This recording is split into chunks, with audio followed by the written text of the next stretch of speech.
Deux fois, il y a des conditions. On va voir ces choses-là. Si l'on est divisé à l'intérieur d'une maison, cette maison ne tiendra pas. Si Satan est en guerre contre lui-même, ou si Satan n'est pas d'accord avec lui-même, comment Satan va-t-il pas être d'accord avec lui-même? Satan comment tu vas ne pas être d'accord avec toi-même? C'est quoi ce raisonnement-là? Vous allez dire quoi? Non, la chair a les désirs contraires à ceux de l'esprit. Mais Satan est esprit, il n'a pas de chair, il n'a pas de corps physique, il n'a pas d'âme. Satan, c'est un esprit. Ça veut dire qu'il ne va pas être en désaccord avec lui-même. Il ne va pas être contre lui-même. Il va être contre lui-même comment? Ici, là, tant qu'il est Satan, on conteste le contexte que Jésus est en train de parler. Là. On n'est pas en train de parler avant la chute. Hein, où il y a la première et la deuxième conscience. On parle de là de Satan, celui qui est Satan.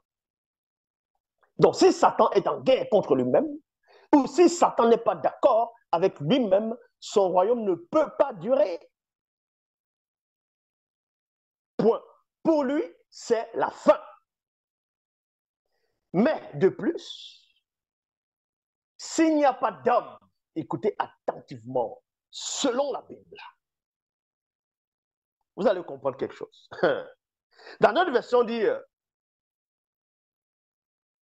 qu'un esprit ne peut pas entrer dans la maison d'un homme fort, ou quelqu'un ne peut pas entrer dans la maison d'un homme fort, sans toutefois, auparavant, l'attacher, ainsi de suite, le neutraliser, et ensuite prendre tout ce qui est dans sa maison. Cette parabole-là, aucun des faux pasteurs ne peut expliquer ça, mais moi, je vais vous révéler la nature de ce passage. Le mécanisme vibratoire. Mais de plus, s'il n'y a pas d'homme qui puisse non, mais en plus, il n'y a pas d'homme qui puisse entrer dans la maison du puissant guerrier. Là, dans cette version ici, c'est du puissant guerrier. Dans l'autre version, c'est un homme fort. Pour lui arracher ses armes, si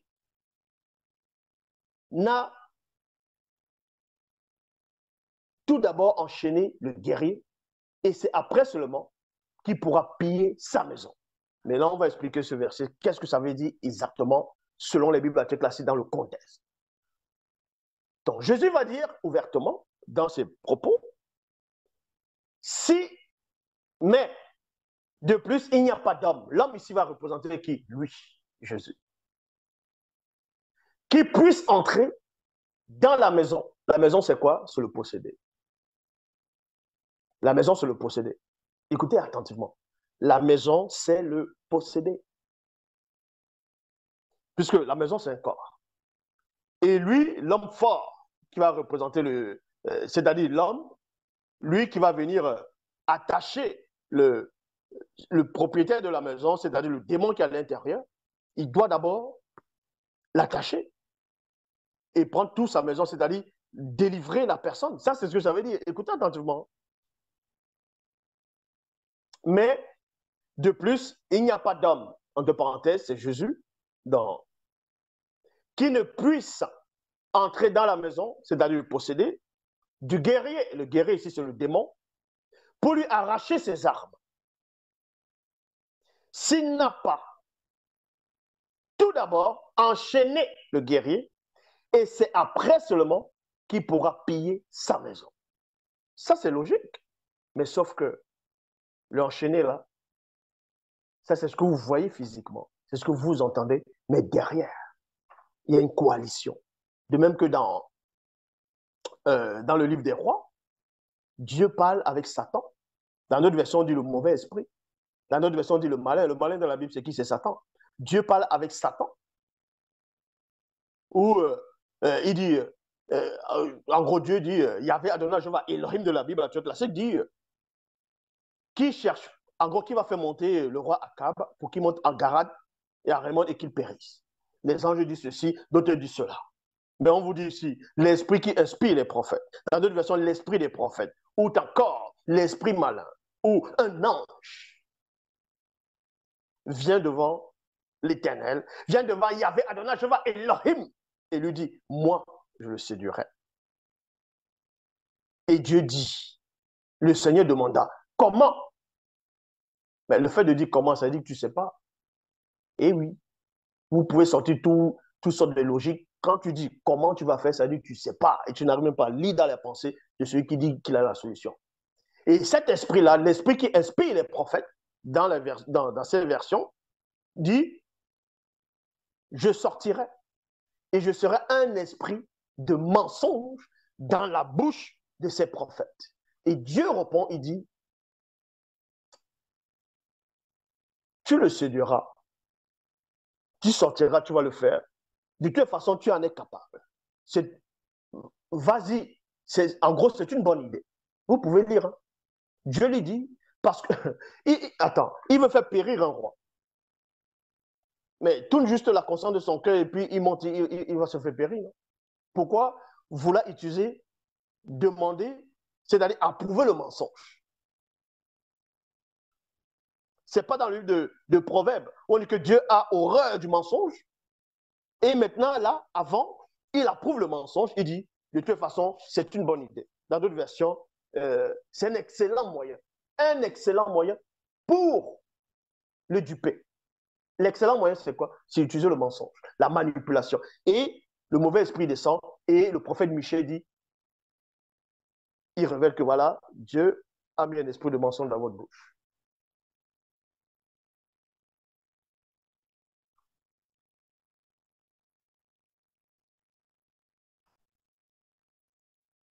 Et c'est là que vous allez comprendre maintenant le deal. Dans la réalité, quand tu n'es pas dans le monde de Satan, c'est-à-dire, on va prendre l'exemple de 2 sorciers qui sont initiés, bon, 2 personnes qui sont initiées dans la sorcellerie, qui sont dans le monde occulte, les véritables sorciers, hein, ne vont pas lutter entre eux. Je dis bien les véritables sorciers. On n'est pas en train de parler de donjons et dragons, on ne parle pas des films, non. On vous parle de la réalité. Dans la réalité, la dimension occulte, les sorciers ne vont pas lutter entre eux. C'est interdit. Les sorciers ne luttent pas entre eux parce qu'ils travaillent pour la même cause. Les démons ne luttent pas entre eux. Ils ne sont pas divisés, ils travaillent pour la même cause. Donc Satan ne va pas lutter avec un démon, ne va pas lutter avec un ange déchu. Non, c'est la même cause. Là, ils ne sont pas divisés. Maintenant, le même Satan peut te donner le pouvoir quand tu es un sorcier, c'est-à-dire que tu as déjà un démon supérieur en toi, et telle personne est possédée. Maintenant, pour délivrer la personne, dans le royaume de Satan, parce qu'on sait comment ça se passe, il va permettre que toi, le sorcier, on ne te connaît pas encore en tant que sorcier, mais tu vas venir comme un prophète, comme un apôtre, comme un puissant pasteur, devant la foule pour égarer le peuple. Mais sauf que dans le secret, tu es un sorcier. Et tu as des démons en toi, les démons religieux de haut rang, les démons guerriers. Et maintenant, quand tu vas voir l'autre personne qui a le démon, mais le démon qui est là-bas est inférieur au démon qui a ce sorcier-là, le sorcier va, quand le sorcier, celui qui est possédé va voir le faux pasteur, va voir l'autre sorcier, forcément, il va ressentir l'aura du démon ou des démons qui habitent dans ce sorcier. Donc, le possédé là, c'est-à-dire le démon qui est là, c'est déjà que c'est un deal. C'est pour ça qu'on sait que les démons, c'est des menteurs. Les démons, on sait que c'est des menteurs. Donc, le démon va dire, ah, celui-là, c'est un serviteur du Dieu vivant. Mais plus que Satan, c'est un Dieu vivant pour eux. C'est aussi écrit dans la Bible, non? On dit le Dieu de ce monde a obscurci l'intelligence. Le Dieu de ce monde, c'est qui? C'est Satan, selon les Bibles classiques. Donc, le démon va jouer le jeu. Il va dire, ah, celui-là est le fils du Dieu très haut. Celui-là est le prophète de Dieu. Celui-là est l'apôtre de Dieu. Celui-là est l'apôtre de l'Éternel, le messager de l'Éternel. Le démon, il va parler. Et le sorcier va dire, silence, tais-toi, je te donne de sortir de ce corps. Mais le démon, il va sortir. Il n'est pas en train de lutter contre ce démon. C'est un deal pour tromper la foule. C'est pour tromper la foule. Pensez que vous êtes plus malin que Satan? N'importe quoi. C'est pour ça que même les auteurs des Bibles classiques n'ont pas pénétré cela. Au moment où le roi Nebuchadnezzar à Babylone, donc le roi Nebuchadnezzar dans les versions classiques, On vous apprend qu'à un moment donné, il a eu une vision, ainsi de suite. Dans sa couche, il ne savait pas, il était perturbé. À un moment donné, il voulait qu'on lui dise ce dont il a rêvé. Il faut qu'il explique d'abord, et ensuite et ensuite on lui dit, on lui donne l'explication. Mais lui, il ne donne pas l'explication. Il veut qu'on lui dise ce dont il a rêvé. Et non seulement on doit lui décrire, et lui donner la solution. Il y avait des enchanteurs, des magiciens, des sorciers, ainsi de suite. Les mages. Dans d'autres versions aussi des sages. Qui ne pouvaient pas donner la réponse au roi. Il dit, oh, ce n'est pas possible. Et c'est peut-être les dieux, donc la demeure n'est pas parmi les hommes. Et donc le roi Nebuchadnezzar était fâché, il dit, je vois que vous, en gros, vous êtes en train de jouer avec ma patience. Et il fait le décret que celui qui, en gros, ne dit pas, il va le faire périr. Donc la sentence est sortie, donc on va tuer tous les sorciers, tous les magiciens, les devins, et ainsi de suite. Mais en ce moment, sur les bibliothèques classiques, le roi Nebuchadnezzar était devenu quoi? Le roi Nebuchadnezzar avait déjà perdu la raison. C'était quelqu'un qui était là dans le monde occulte. Et c'est ça qui les a échappés dans les versions classiques. Mais dans la vraie version, dans la Bible, quand elle est emballée, pas d'erreur, pas de contradiction, pas de mensonge, le roi Nebuchadnezzar, son vrai nom, c'est Ekoto, qui veut dire la couronne, et c'était un noir, car la spiritualité est une question de race. Dans la vraie version, le roi Ekoto, il était déjà dans sa demande. Pour faire périr les magiciens, il va d'abord demander qu'on c'est-à-dire on puisse désexorciser ces personnes-là pour montrer qu'il ne va pas lutter contre les démons. Parce qu'il est déjà dans ce monde-là. Donc, on va d'abord les désenvoûter, les désexorciser, et ensuite, c'est les hommes qui vont tuer après, qu'on doit tuer. Vous comprenez rien du monde occulte. La Bible dit, Dieu m'a dit, Dieu m'a mis à cœur. Vous savez ce qui se passe dans le royaume de Satan actuellement? Vous êtes là, je te lis Satan, je t'envoie dans les lieux arides. Vous savez qui est Satan? Vous osez même dire dans votre délire que quand Jésus était sur la croix, parce qu'il dit, et là où, la sabatane, mon Dieu, pourquoi m'as-tu abandonné? Vous osez dire que, parce que Dieu est trop pur pour voir le péché en face. C'est pour ça qu'il tourne son visage, et c'est pour ça qu'il a abandonné Jésus, parce que, voilà. Mais ça voudrait dire alors que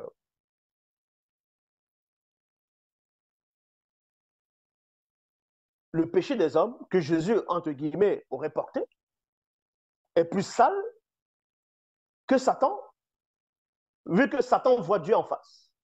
Dans le livre de Job, il allait devant l'Éternel. Dans le livre de Job, Satan allait devant l'Éternel. Il a parlé à l'Éternel. Ils ont fait le deal, la coalition, pour frapper Job. Job était informé de ça? Non. Il a juste senti le malheur arriver sur lui. Et il a commencé à se plaindre de Dieu. Mais vous voulez qu'il se plaigne de qui? Parce que pour lui, il se dit, il a entre servi Dieu, et un gros truc comme ça arrive, ça peut être que Dieu. Ça, c'est dans le livre de Job. Donc, Satan voit Dieu en face. Donc, Dieu voit Satan en face. Donc, vous êtes capable de dire, ouh, c'est dingue quand même. Hein? De dire que Dieu, ses yeux sont tellement purs qu'il ne peut pas voir son fils porter le péché de l'humanité. Il doit tourner le visage. Donc, ça veut dire qu'il y a quelque chose qui a dépassé Dieu. Oui, parce que l'excès de péché est quand tes yeux n'arrivent pas à supporter quelque chose, ça dit que la chose t'a dominé. Est-ce que vous comprenez? Quand tes yeux n'arrivent pas à supporter une scène, n'arrivent pas à supporter quelque chose, que ce soit en bon ou en mal, tu n'arrives pas, tu tournes le visage, ça dit que la chose a le dessus sur toi, a pris le pouvoir sur toi. Mais logiquement, si tu es le créateur, peu importe ce que tu vois, ça ne doit même pas te faire de l'effet. Vu que tu es le créateur, tu es au-dessus du temps et de l'espace, de continuum espace-temps. Tu es au-dessus de la matière, Tu es au-dessus de la volonté. Tu es au-dessus de ce qu'on peut imaginer ou on ne peut concevoir. Ça, ce sont des notions qui vous échappent.